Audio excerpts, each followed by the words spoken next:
Hello and welcome to this week's final instalment of the Fit Finance Sessions. The news this week was that Neil Woodford is looking to set up a new fund. As some of you will recall, Neil Woodford was the star manager of an Invesco fund. He then went to set up his own fund. It didn't go very well, and he lost lots of people, lots of money. So now he's going to set up a new fund. So we'll talk about that in a bit. The other thing is my non-advice that one might have a look at investing in Bitcoin proved out to be sage words, as Bitcoin is now streaking away in a GameStop-like fashion towards $50,000 a coin, and also we haven't mentioned tax, so let's talk about tax. What's going to happen with stamp duty in the upcoming budget? Chaps, there you go. I've given you a whole load of stuff to go on. Has anyone got anything to say about any of those matters? No, not really. Excellent. I think, well, which one should we pick first? I think I'll pick Woodford because that's an easy win. Open goal. Yeah, he's launching a new fund, isn't he? And I think there was lots of good press when he launched his business, and then there's been lots of bad press since. And I think it just comes down to active management is fine, but it doesn't always arrive at the right time for you. And actually, a lot of those bets he made in the previous fund have actually done okay in the long run. It's just it all kind of went out of fashion too fast, too soon. I think there's an element of closed funds for maybe some of these more speculative investments are probably a safer structure because you don't have the liquidity issues. I think, was it one of the local councils that withdrawed a load of money from his fund, and that kind of, I think it was Kent or somewhere down there that took 300 million out, didn't they, at one point? Yeah, and I think for smaller investments in smaller companies are sometimes better in closed-ended funds, whereas actually if you're in an open-ended fund, so a normal investment fund, there's daily liquidity in a lot of big companies, so it's less risk. But hopefully this time it goes a bit better for him and he can have another £30 million mansion back in the Cotswolds. Right. It seems to have been a bit of a sorry not sorry statement from him as well, doesn't it? I think you were just saying before we hit the record button, Henry, in the Sunday press, he seems to have said, awfully sorry about what happened, but actually Link, the admin guys for the fund that was shutting it down, did it too early and shouldn't have done. So yeah, sorry about that. Yeah, I think you're right. I think it was a bit sorry not sorry. I don't think there's many investors out there who are going to feel particularly sympathetic towards his strife, especially as he carried on pulling in a whole load of fees. I can't remember the exact number. Was it £60,000 a day of fees he was pulling in even after the fund was closed? And he did say, well, I had to carry on paying my staff. But if he needed that much money every day to pay his staff must have been earning decent wedge there. So anyway, this new fund is only for professional investors, so we won't get our fingers burnt. So that's good news. The other story, so the other thing, the budget's coming up, and so obviously this is on our mind. Last week we were talking about capital gains tax and how that might come into Rishi's sights on March the 3rd. Another one that seems to be coming up more increasingly is stamp duty. Of course, stamp duty has been frozen for any purchase under £500,000 since last summer. A lot of people or a lot of the press at any rate, are discussing the idea that might be extended for a month or 6 weeks.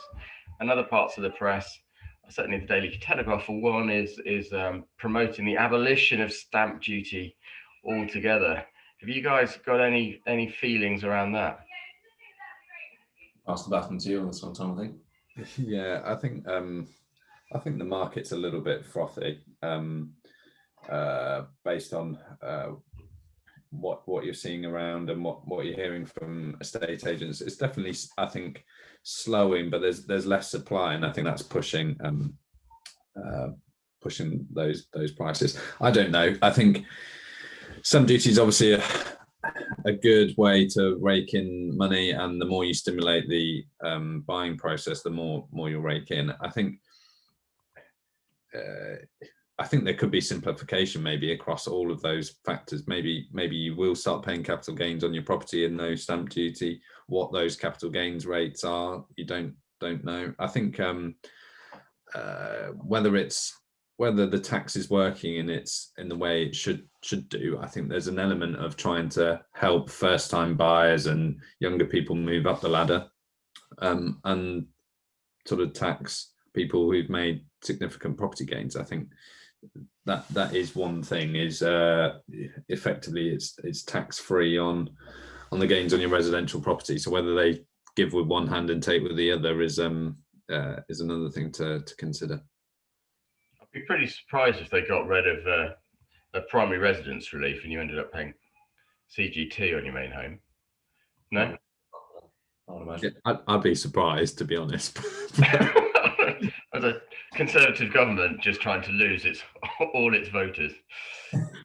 I think it's quite interesting. I mean, we were talking earlier, this idea that the seller pays a stamp duty rather than the buyer. Of course, which the argument against is that it limits people downsizing, because why am I going to pay tax now that I live in £1 million house but I don't need to? But of course, the counter to that is that, well, actually, you live in £1 million house, you don't want this money in your estate for inheritance tax purposes. So is it better to pay £20,000 of stamp duty or whatever the number is and downsize and be able to pass money away and limit the 40% tax that you're going to pay on your estate at death? I think it'd be interesting.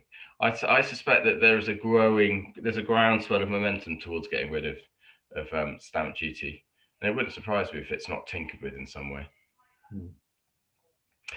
And Tim, go on then, tell us about Bitcoin up to 50,000. What caused this? Is that right?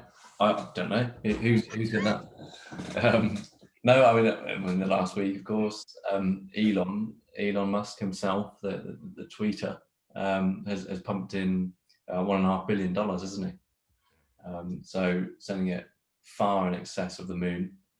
I think it was a couple of months ago now, or the last time we discussed about Bitcoin, at least, I said that a couple of analysts from JPM said it could go as high as 242,000 per coin.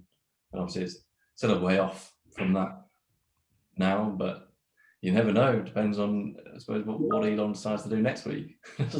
Well, said analysts heavily invested in Bitcoin at the same time. Yeah, well, probably. Yeah. I think it's interesting. It's becoming more mainstream, and I think there's certain other banks and Visa and people saying they're going to make it easier to move that around. I think that's what will be needed for it to become more mainstream. What it is in value relative to anything else is, I think it's still a bit more speculative as an it's not really an investment. It's still a store of value. If that store of value goes up, then that's great. But I think, yeah, for it to really take off, I think it's got to become more mainstream and be accepted, hasn't it? Yeah, or at least useful. I think it needs to lose volatility. There's no point in, no one will want to spend a Bitcoin if they think the one Bitcoin they've got today is going to be worth twice as much at some point in the future. Yeah. So at the moment, it's just a completely speculative. Yeah. No one's speculating on the old Zimbabwean dollar.